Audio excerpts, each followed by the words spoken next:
dhufa jennee kana kanumaan jalqabna afaanuma keenyaan katabne dubbifna afaanuma keenyaan katabne dubbifna abaa jennee kana kanumaan jalqabna afaanuma keenyaan katabne dubbifna. السلام عليكم ورحمة الله وبركاته. أكم جرت هردفتون في أورو أبي جلت أركمتن هند خيسانو أن يكاخوتي قلت ربي أرانتن أبي أجائبا تكون سنت أغرسيزا أبي نكونيس أبي فيديو في فوتو تيسن جلت روي فتشو دنديسن أكا نمني توكو إسن جلت مبينتي يجورا وصوني في غرا برنوتشان ديم ندرتي يوتيوب channel خيجا خنا سبسكرايب أكناب قوتن asumaan kabajaan isin gaafadha. Subscribe naaf godhuudhaaf iddoo sarchii tanarra dhuftaniiti maqaan chaanaala kiyyaa firii ooroo aappi kan jedhu kana firii ooroo aappi jettanii sarchi gootanii isa kanarra dhooytan jechuudha. Kanarra dhooytanii subscribe naaf gootanii jechuudha. Amma kallattumaan gara barnootatti dabrinaa nafaana turaan isin jedha. Foto video akka namni nurratti hin beeknetti jabeeffachuudhaaf aappiin nu barbaachisa. Aappiin kunis pilaastoorii keessatti argama. Pilaastoorii keessa seentanii iddoo sarchii tanarra dhayitanii jechuudha. Kiloog jettanii barreessitanii kiloog jettanii haala kanaan barreessitan jechuudha. Haala kanaan erga barreessine baay'eetu isinii dhufa. Isaan keessaa gad deemtaniiti isa kana jechuudha. Ka torbaffaarra jiru kana isa kana gabbuufattan jechuudha. Amma isa kana gabbuufna isa kana dhooytanii isaan booda install gootan jechuudha.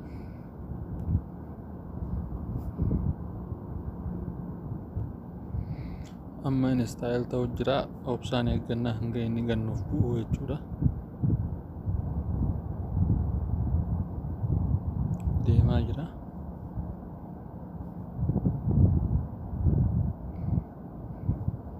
Style hanga nuuf ta'u ni eegna.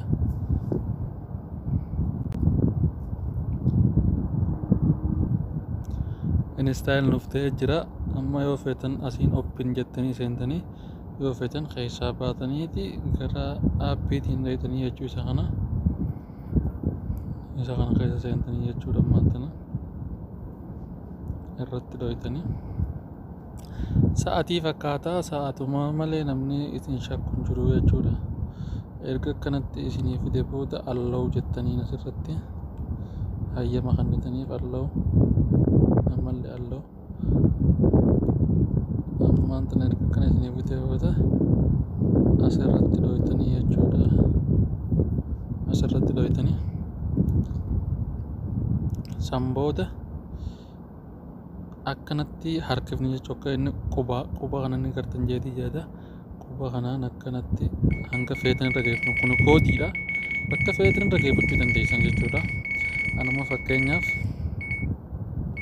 32 irraa geessu 32 irraa geessee eessa tuunaa sanboota walakkaa sa'aatii tana gattuudha jechuudha.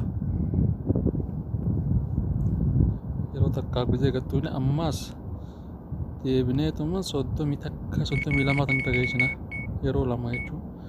Akkasitti irra geessine sammuu ammaas walakkuma tana gadi tuuynaa jechuudha.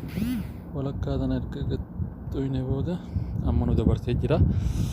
Asirratti imeela keessan ka jawwaala irraa qabdan ifamaan fideetti galchaa isin paaswoordii itti galchuun isin barbaachisu. Asirratti maal gootuuf finish step ka jawwaala agartaa kanarratti gadi tuuyxanii jechuu kana qofa tuquu isin barbaachisa. Okay. Amma isinii banamee jira. Amma maal gootu mallattoo ida'uu tana footoo fi viidiyoo jalatti jabeeffachuudhaaf mallattoo ida'uu tana tuqna. Erga akka tuqne booda footoo keessa galchuu feetamoo viidiyoodhamoo aawudiyoodhamoo fa'ilamoo appilikeeshinamoo kanneen sii fida ati kana keessaa akka feetee ol baafachuu barbaaddu anuma fakkeenyaaf footoo ol baasuu footoo jabeeffachuu barbaada yaannu kanarra kajalaa kanarra dhaachuu footoo kanarratti erga haala kanaan siif fide booda asirratti hunda adda addaan siif fide jechuudha. Iskiriinshotii goote viidiyoo keessa jiru, footoo viidiyoo keessa jirtu, imeejii keessa jirtu, kaameeraa keessa jiru, iimoodhaan namni si ergame hundaa as keessa siif taate kana keessaa hafeete keessa seenta jechuudha. Amma fakkeenyaaf ani viidiyoo kana keessaaf suuraa waan hin qabuuf kana keessaan seena jechuudha. Haala kanaan erga nuuf fidee booda takka takkaan akka inni qophaan footoo sana qaqqabdanii teessanii jechuudha. San booda akkana raayitii irra gootanii fixxanii yoo feetan raayitii yoo hunda bakkatti ol baasuu barbaaddan raayitii tana tuuxan jechuudha. Raayitii tana yeroo takkaaf akkana gadi tuutu haalas guutumattuu raayitii irra nuu tahee jira. San booda qulfii tana to'ina jechuudha. Achi keessa galfachuudhaaf qulfii tana to'ina. Egaa haala kanaan nuuf fide booda kana keessa hafeete dhadhuutan amma viidiyoo kanarratti hin dhaha jechuudha. Viidiyoo kanarratti hin dhaha. Haala kanaan ol nuu baasaa jira jechuudha. Faayilii successful jee jira. Okay nani khalaas. Amma abbaan feenu arguu hin danda'u jechuudha. Koodii teenya tagaa itti godhanne saniin banannee seenna jechuudha. Amma haala kanaan nuu ta'a appeen. Namni sa'aatiidhaaf ta'a. Sa'aatii isiniif dalagaa yeroo haala kanaan gisee sa'aatii keessa seentan sa'aatiin dalagaa jirti jechuudha. Sa'a 8 fi sa'a 8 daqiiqaa 16 jechuudha. Sa'a 20 daqiiqaa 16 jechuudha. Sa'aatii isiniif dalagaa.